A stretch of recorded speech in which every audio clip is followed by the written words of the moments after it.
Hello students of class 8th. Now I am going to teach you social science, history, chapter 4, crafts and industries. In this chapter we will be learning some objectives like this. Number 1, pre-British period means Purv British Kal. Number 2, industrial revolutions and textile productions in England. England में औद्योगिक क्रांति और कपड़ा उत्पादन।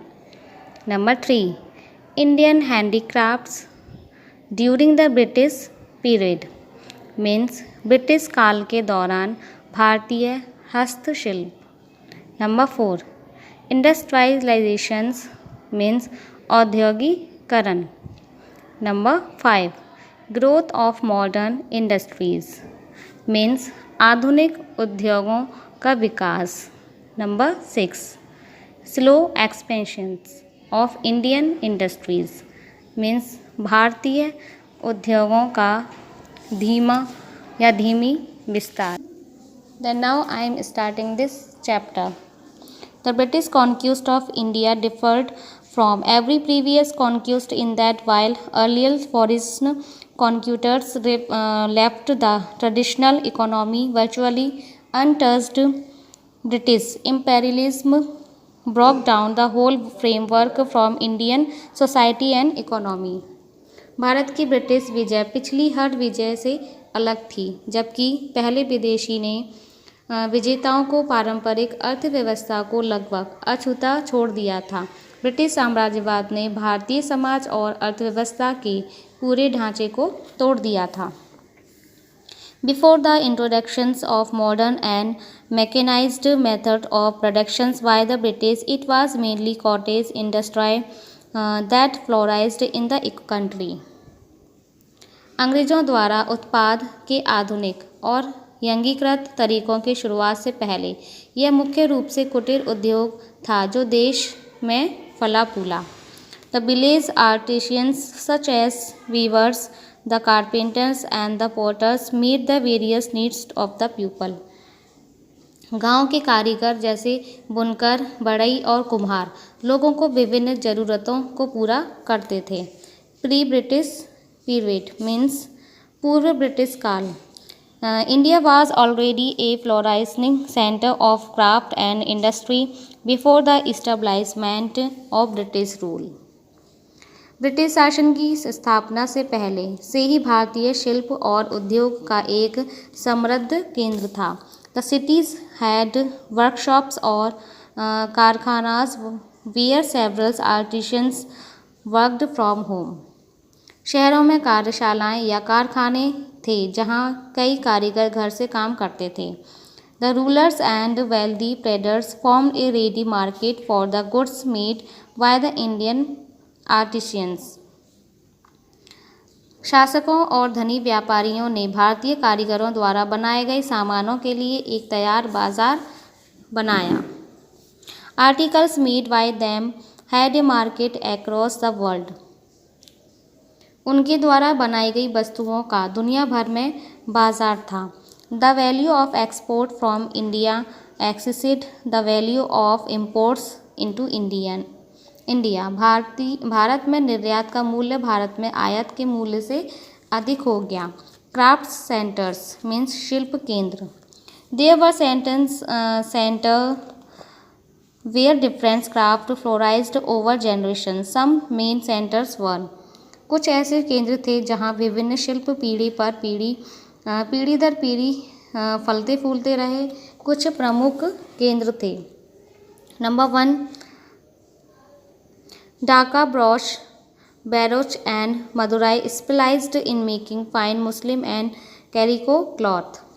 ढाका ब्रोच बरूच और मदुरै मईन मलमल और कैलिको कपड़ा बनाने में माहिर थे। Number 2, Surat Masulipatnam and Visakhapatnam were famous for ship buildings. Surat, Masulipatnam और विशाखापट्टनम जहाज निर्माण के लिए प्रसिद्ध थे। Number 3, Pune, Hyderabad and Tanjore were famous for their brass and copper work. Pune, Hyderabad और तंजौर अपने पीतल और तांबे के बर्तनों के लिए प्रसिद्ध थे।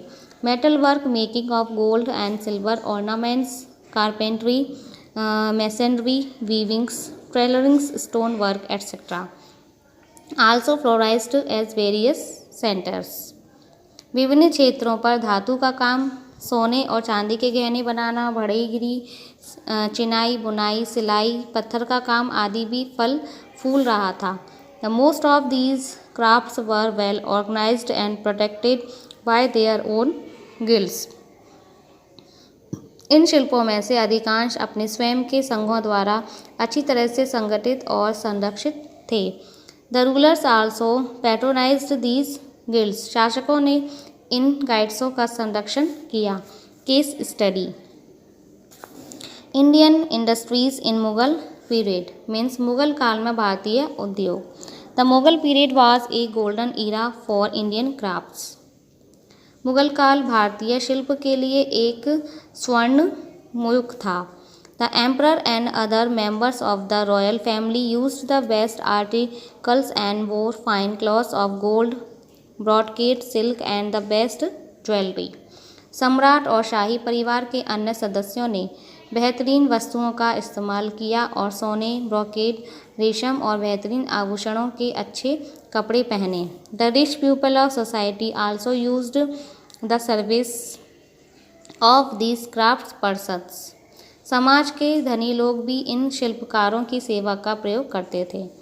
In this way craftsmanship reached high levels of proficiency. इस तरह शिल्प कौशल दक्षता के उच्च स्तर पर पहुंच गया। In the way the local industry was flourishing. रास्ते में स्थानीय उद्योग फल फूल रहा था। According to Noam Chomsky, Skyward built one of the flagships for an England admiral during wars with Napoleon. Noam Chomsky के अनुसार उन्होंने नेपोलियन के साथ युद्ध के दौरान एक अंग्रेजी एडमिरल के लिए झंडे में से एक का निर्माण किया। The Jagat Seths formed Indian biggest banking network who could be compared to the Bank of Britain in size and transactions. जगत सेठ ने भारत का सबसे बड़ा बैंकिंग नेटवर्क बनाया जिसकी तुलना आकार और लेन देन में बैंक ऑफ ब्रिटेन से की जा सकती है। Even Britain's fashionable society was overwhelmed by the high qualities goods exported to them from Mughal India. यहाँ तक कि ब्रिटेन का फैशनेबल समाज भी मुगल भारत में उन्हें निर्यात किए जाने वाले उच्च गुणवत्ता वाले सामानों से अभिभूत था। The Britain aristocrats had Indian chintz on their walls and Indian cloths on their tables. Britain के अभिजात वर्ग के दीवारों पर भारतीय चिट्स और मेज़ों पर भारतीय कपड़ा था। When the Mughal Empire became weak, urban skills craftspersons went into private industries and flourished in their particular arts at various regional centers like Dhaka, Banaras, Patna, Surat, Farrukhabad, Moradabad, Jhansi, Lucknow, Gwalior, Aurangabad, Madurai etcetera. जब मुगल साम्राज्य कमज़ोर हो गया, शहरी कुशल शिल्पकार निजी उद्योगों में चले गए और विभिन्न केंद्रीय क्षेत्रों जैसे ढाका, बनारस, पटना, सूरत, फर्रुखाबाद, मुरादाबाद, ग्वालियर, झांसी, लखनऊ, औरंगाबाद, मदुरई आदि में अपनी विशेष कलाओं में फले फूले। Industrial revolutions and textile productions in England. औद्योगिक क्रांति इंग्लैंड में वस्त्र उत्पादन।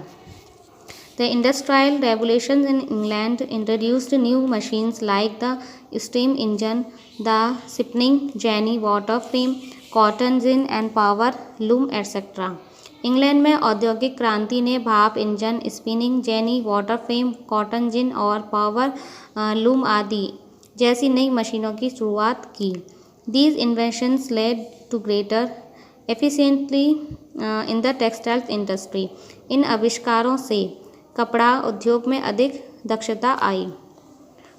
In order to harness these new machines and further improve and mechanize productions,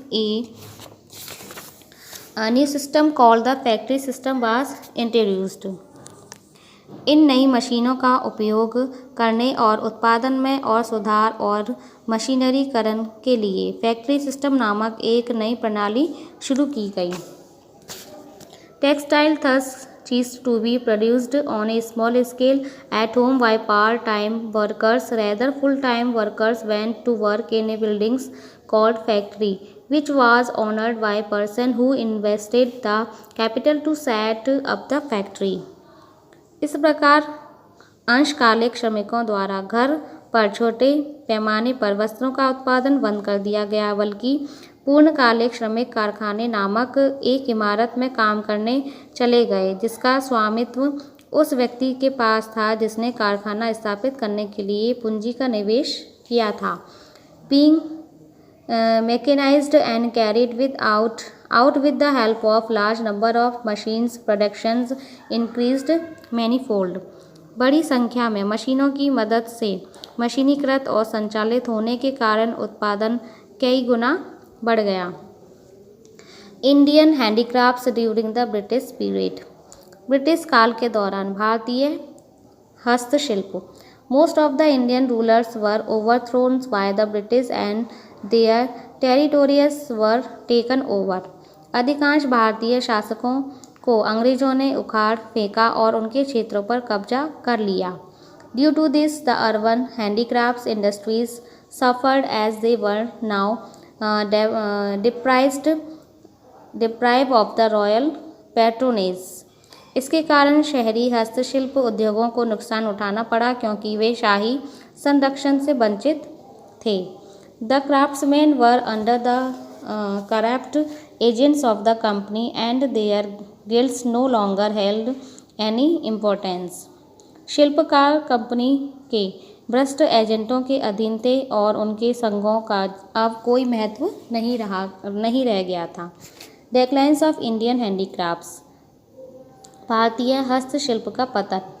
the decline of Indian handicrafts did not occur all of a sudden, rather it came to be systematically ruined by the British.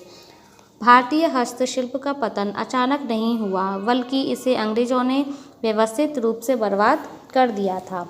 Number 1, the industrial revolutions in England. Means औद्योगिक क्रांति England. The industrial revolutions in England caused productions on a large scale. औद्योगिक England में औद्योगिक क्रांति के कारण बड़े पैमाने पर उत्पादन हुआ. It ruined the Indian craftsmen and led to the decline of different handicrafts in the 19th century. इसने भारतीय शिल्पकारों को बर्बाद कर दिया और 19वीं शताब्दी में विभिन्न हस्तशिल्प का पतन हुआ. The machine made articles were cheaper, more durable and in abundance. Machine से बनी वस्तुएं सस्ती, अधिक टिकाऊ और प्रचुर मात्रा में थीं. Indian textiles in particular could not compete with the mill which made cloths imported from England. विशेष रूप से भारतीय कपड़ा उस मील से प्रतिस्पर्धा नहीं कर सकता था जो इंग्लैंड से आयातित कपड़ा बनाती थी. Number 2, English competitions. मीन्स अंग्रेजी प्रतियोगिता. The unfair competitions of manufacturers in England led to the ruin of weavers in Bengal. England में निर्माताओं की अनुचित प्रतिस्पर्धा ने बंगाल में बुनकरों को बर्बाद कर दिया. As soon as cotton as silk goods exported by the East Indian Company became popular in England, the zealous British manufacturers wanted to kill an industry by legislation. जैसे ही इंग्लैंड में लोकप्रिय ईस्ट इंडियन कंपनी द्वारा कपास और रेशम के सामान का निर्यात किया गया, ईर्ष्यालु ब्रिटिश निर्माता कानून द्वारा उद्योग को मारना चाहते थे. Why the two laws passed by the British Parliament in 1700 and 1720 Indian cotton and silk goods were banned in England. 1700 और 1720 में ब्रिटिश संसद द्वारा पारित दो कानूनों द्वारा इंग्लैंड में भारतीय कपास और रेशम के सामान पर प्रतिबंध लगा दिया गया था. As such, Indian goods suffered a severe setback, and in 1779 there was a sudden fall in the import of cotton goods from Bengal. ऐसे में भारतीय सामानों को भारी झटका लगा और 1779 में बंगाल से कपास के सामान के आयात में अचानक गिरावट आई. Further, on a memorandum of the British calico printers in 1780, the import of the printed cotton goods from Bengal was stopped.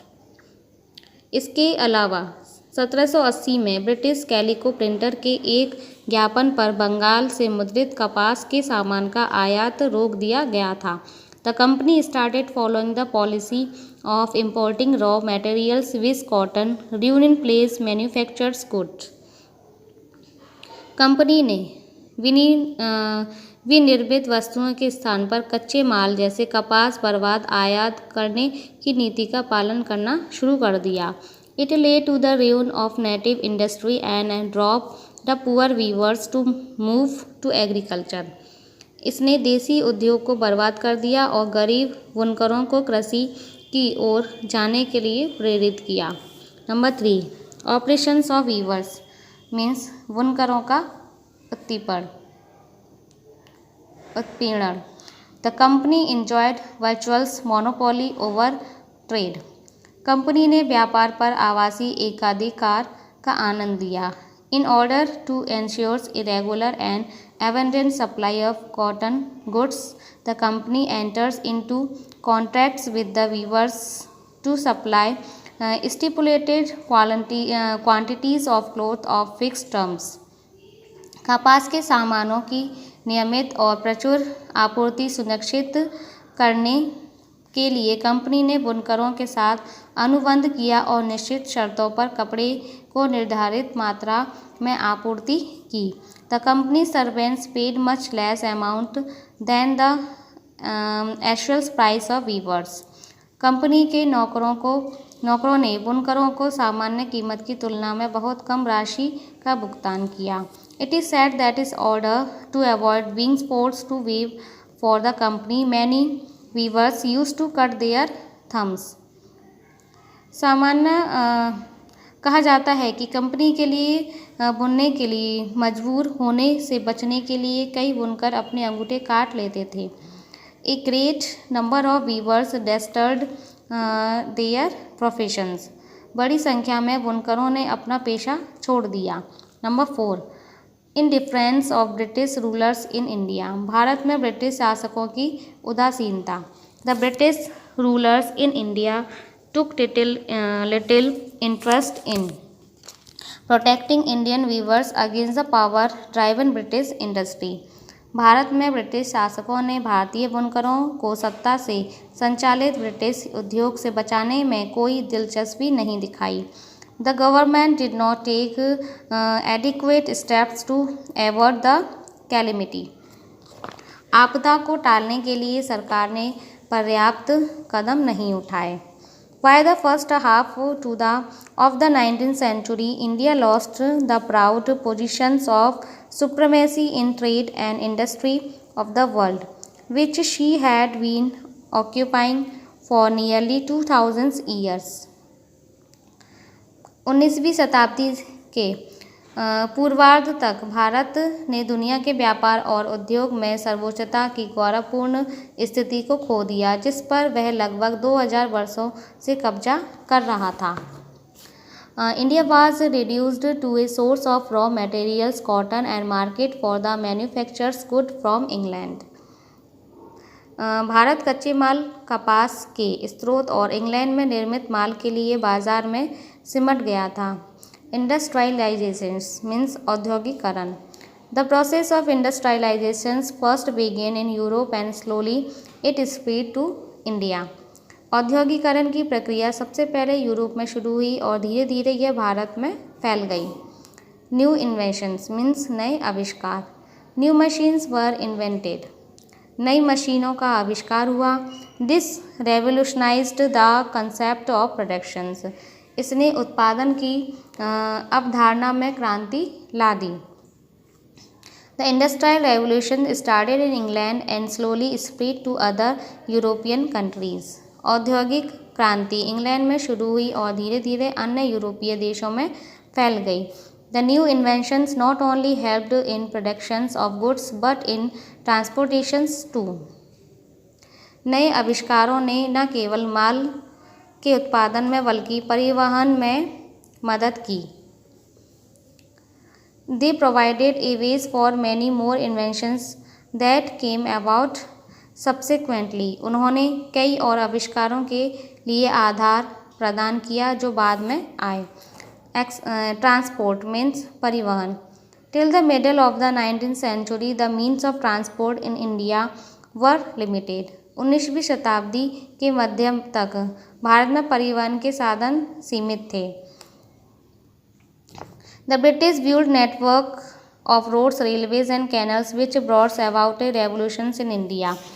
अंग्रेजों ने सड़कों, रेलवे और नहरों के नेटवर्क का निर्माण किया जिससे भारत में क्रांति आई। Administrative purposes means प्रशासनिक उद्देश्य। India being a large country could not be controlled from one regions. एक विशाल देश होने के कारण भारत को क्षेत्र से नियंत्रित नहीं किया जा सकता था।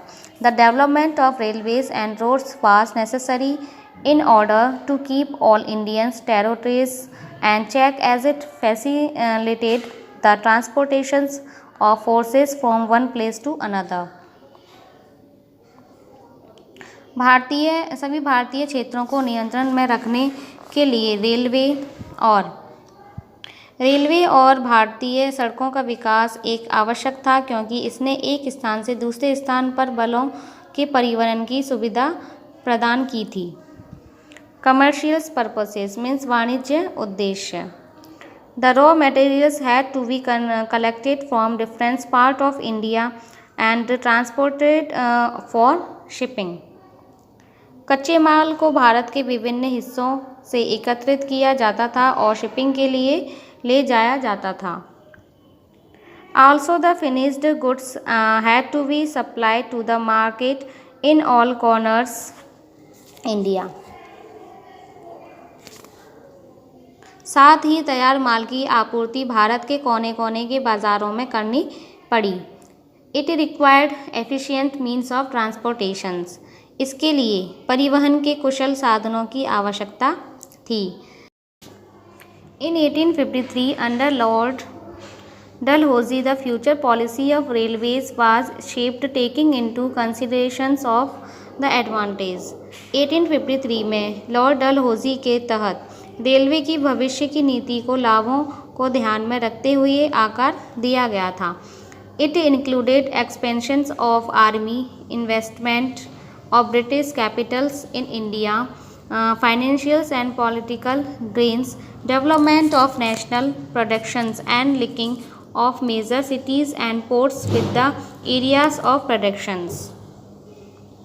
इसमें सेना का विस्तार, भारत में ब्रिटिश पूंजी का निवेश, वित्तीय और राजनीतिक लाभ, राष्ट्रीय उत्पादन का विकास और प्रमुख शहरों और बंदरगाहों को उत्पादन के क्षेत्रों में जोड़ना शामिल था। The first railways lines was laid between Bombay and Thane, covering 34 kilometers and inaugurated by the Lord Dalhousie on 16 April 1853. पहली रेलवे लाइन बॉम्बे और ठाणे के बीच 34 किमी की दूरी तय की गई थी और 16 अप्रैल 1853 को लॉर्ड डलहौजी द्वारा उद्घाटन किया गया था। More to know, Lord Dalhousie ordered the reconstructions of the Shah Suri Road, which we know called the Grand Trunk Road. Lord Dalhousie ने शेरशाह सूरी रोड के पुनर्निर्माण का उद्देश्य दिया जिसे अब हम ग्रैंड ट्रंक रोड कहते हैं। From 1853 to 1869, about 4 1287 miles long railway lines were laid in India. 1853 से 1869 तक भारत में लगभग 4287 मील लंबी रेल लाइनें बिछाई गईं। Communications means संचार। The use of the telegraph brought about massive changes in the communication system in India. Telegraph के उपयोग से भारत में संचार प्रणाली में व्यापक परिवर्तन हुए। In 1852, the cities of Calcutta, now Kolkata, Peshawar, now Pakistan, Bombay, now Mumbai, and Madras, now Chennai, were connected via the telegraph. 1852 में कलकत्ता अब कोलकाता, पेशावर अब पाकिस्तान में, बॉम्बे अब मुंबई और मद्रास अब चेन्नई शहरों को टेलीग्राफ द्वारा जोड़ा गया था। In 1853, Lord Dalhousie established the Post and Telegraph Department. सन 1853 में लॉर्ड डलहौजी ने डाक एवं तार विभाग की स्थापना की। He introduced a half-anna postage stamp for a letter to be carried from one part of the country to another.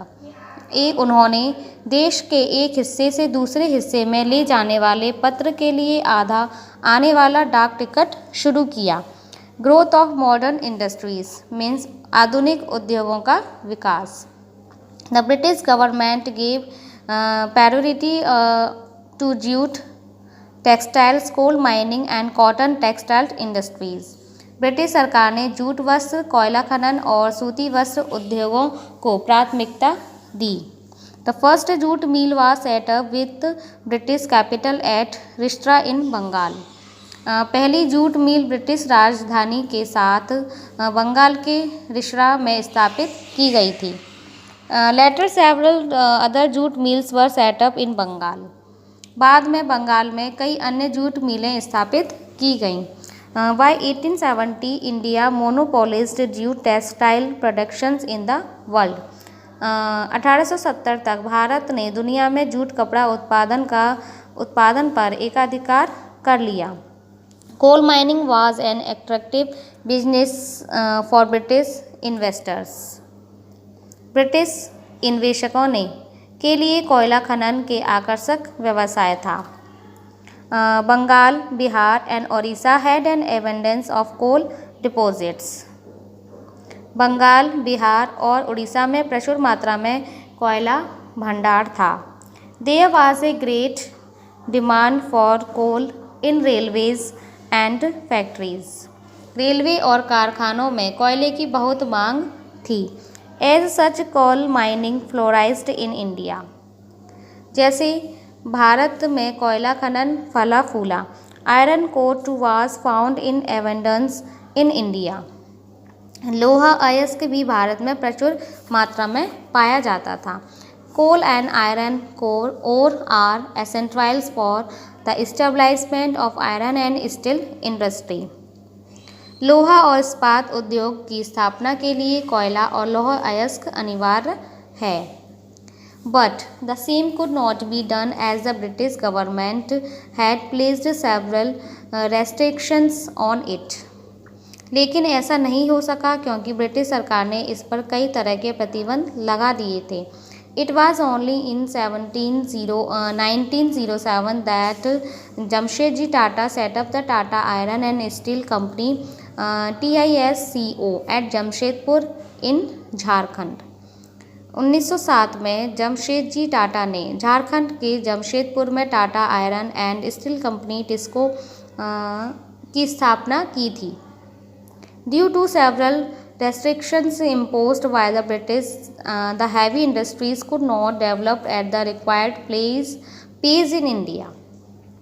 अंग्रेजों द्वारा लगाए गए कई प्रतिबंधों के कारण भारत में भारी उद्योग अपेक्षित गति से विकसित नहीं हो सके। कॉटन टेक्सटाइल्स मीन्स सूती वस्त्र। Cotton textiles industries, however, grew rapidly in the second half of the 19th century. सूती वस्त्र उद्योग 19वीं शताब्दी के उत्तरार्ध में तेजी से विकसित हुआ। The first textiles mills was set up in Bombay by Cowasji Nanabhai in 1853। पहली कपड़ा मिल 1853 में कावासकी नानाभाई द्वारा बॉम्बे में स्थापित की गई थी। Later, many textiles mills were set up at various centers including Nagpur, Sholapur, Ahmedabad, Madras, Bengal, Punjab, etc. बाद में नागपुर, शोलापुर, अहमदाबाद, मद्रास, बंगाल, पंजाब आदि सहित विभिन्न केंद्रों पर कई कपड़ा मिलें स्थापित की गई। By the end of the century, India had more than 200 cotton textiles mills employing about 196 lakhs persons. 200 से अधिक सूती कपड़ा मिलें जिनमें लगभग 1,96,000 लोग कार्यरत थे। Just before the World War I, India ranked 4th among the textiles producing countries in the world. प्रथम विश्व युद्ध से ठीक पहले भारत दुनिया के कपड़ा उत्पादक देशों में से चौथा स्थान पर था। Although there was an intense competitions from Britain and Japan, that Indian textile industry developed at a fast pace. यद्यपि यानी कि ब्रिटेन और जापान में तीव्र प्रतिस्पर्धा थी, भारतीय कपड़ा उद्योग तीव्र गति से विकसित हुआ। The textile industries was mainly run by the Indian entrepreneurs. Sugar industries to grow rapidly after 1930 because of the raw materials sugar cane from in abundance in the country. कपड़ा उद्योग मुख्य रूप से भारतीय उद्यमियों द्वारा चलाया गया था। चीनी उद्योग भी 1930 के बाद देश में प्रचुर मात्रा में उगाए जाने वाले कच्चे माल से गन्ना के कारण तेजी से विकसित हुआ। Later minor industries like saltpeter and chemical industries like paper, matches, glass and cement also developed in countries. Besides agro-based industries like rice, flours, timber, etc. बाद में खनिज उद्योग जैसे नमक, अदरक, सॉल्टपीटर और रासायनिक उद्योग जैसे कागज, माचिस और कांच और सीमेंट भी देश में विकसित हुए। इसके अलावा कृषि आधारित उद्योग जैसे चावल, आटा, लकड़ी आदि स्थापित हुए। आयरन एंड स्टील, लोहा और steel. The iron and steel industries developed in the beginning of the 20th century. लोहा और इस्पात विकसित हुआ 20वीं सदी में शुरुआत में। The Tata Iron Steel Company Tisco plant was set up to Sanchi now Jamshedpur by Jamshedji Tata in 1907.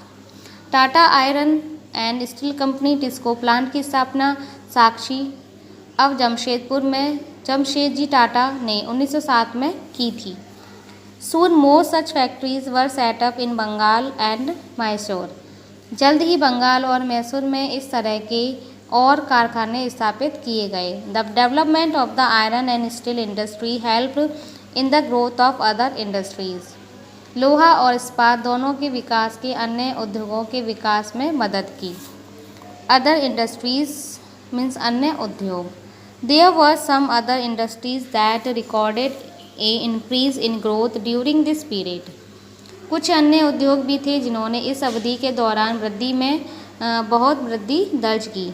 Sugar, cement, paper, matches and glass industries also grew during this period in India. Bharat में इस अवधि के दौरान चीनी, cement, कागज, माचिस और कांच उद्योग का भी विकास हुआ। The jute industries of Bengal too flourished, although most jute mills were owned by Britishers. Bengal का जूट उद्योग भी फला फूला, हालांकि अधिकांश जूट मिलें अंग्रेजों के स्वामित्व में थीं। Coal mining also started in a big way. कोयला खनन भी बड़े पैमाने पर शुरू हुआ। The coal mines in Bengal, Bihar and Orissa supplied coal for use on railways, smelting of iron ore to make steel and other industries. Bihar, Bengal और उड़ीसा की कोयला खदानों से रेलवे में इस्तेमाल के लिए कोयले की आपूर्ति होती थी। लोहा अयस्क को गलाने में स्टील और अन्य उद्योग बनते थे। Slow expansion of Indian industries means भारतीय उद्योगों का धीमा विस्तार। Indian industries expanded slow slowly depicts the enthusiasm of Indian. There were many reasons for it. भारतीयों के उत्साह के बावजूद भारतीय उद्योगों का धीरे धीरे विस्तार हुआ, उसके कई कारण थे। In the 19th century, the British banks controlled 57% of all bank deposits in India. 19वीं सदी में ब्रिटिश बैंकों ने भारत में सभी बैंक जमाओं का 57% नियंत्रित किया। Indian industrialized dependence on British banks for loans which were given at a high rate of interest. भारतीय उद्योगपति उच्च ब्याज दर पर दिए जाने वाले ऋणों के लिए ब्रिटिश बैंकों पर निर्भर थे।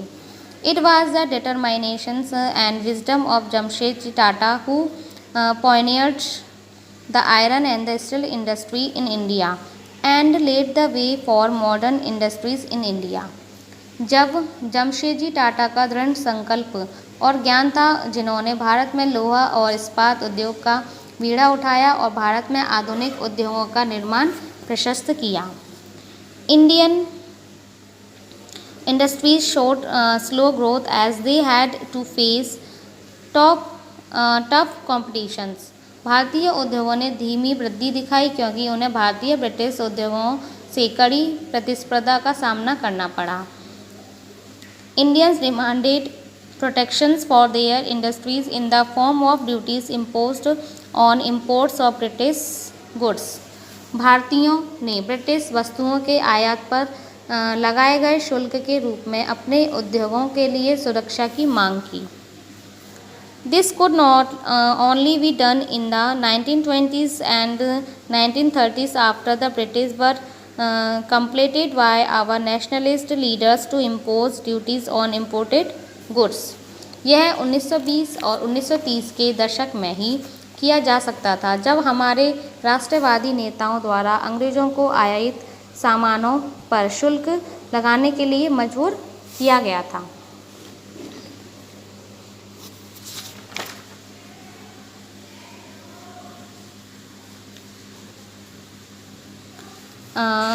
ये चैप्टर आपका कंप्लीट हो चुका है। अब मैं आपको बताने जा रही हूँ रिकैपिटुलेशंस मीन्स पुनः पूंजीकरण।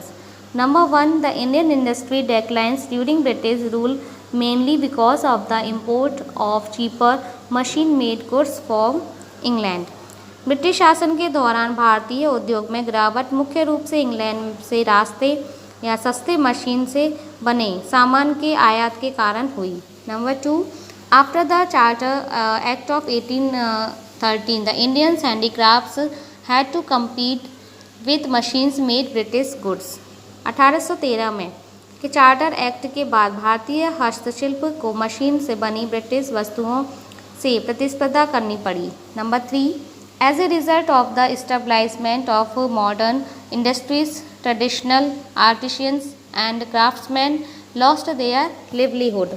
आधुनिक उद्योगों की स्थापना परिणाम स्वरूप पारंपरिक कारीगरों और शिल्पकारों की आजीविका चली गई। Number 4, very heavy duties were imposed on Indian goods exported to England, whereas British goods were imported into Indian at a nominal duty. England को निर्यात किए जाने वाले भारतीय सामानों पर बहुत भारी शुल्क लगाया गया था, जबकि ब्रिटिश वस्तुओं को भारत में नाममात्र शुल्क पर आयात किया गया था। Number 5, the British built roads, railways and canals in India to facilitate the exports of raw materials and movements of import goods to the Indian market. अंग्रेज़ों ने सड़कें बनाई और कच्चे माल के निर्यात और भारतीय बाज़ारों में आयातित माल की आवाजाही की सुविधा के लिए भारत में रेलवे और नहरें बनाई। Number 6, some industries were developed in India by entrepreneurs like Kawasaki, Nanabhai Davar and Jamsetji Tata. भारत में कुछ उद्योगों का विकास कवाजी, नानाभाई दावर और जमशेदजी टाटा जैसे उद्यमियों द्वारा किया गया था। ये चैप्टर मैं आपको समझा चुकी हूँ। अब इसमें हम देखते हैं बुक वर्क। नंबर 1 पे दिया गया है आपका MCQs, जिसमें 3 ऑप्शंस होते हैं, जो इसमें से हमको एक क्वेश्चन का एक आंसर हमको ढूंढना पड़ता है जो सही होता है। नंबर 2 पे दिया गया fill in the blanks, number 3 पे ट्रू फॉल्स, नंबर 4 पर मैचिंग एंड 5, 6, 7 पे क्वेश्चंस आंसर दिए गए हैं। इस चैप्टर में से आपको क्वेश्चंस के आंसर फाइंड आउट करने के बाद अपनी नोटबुक में नोट करना है। Okay students, this chapter is complete. Thank you.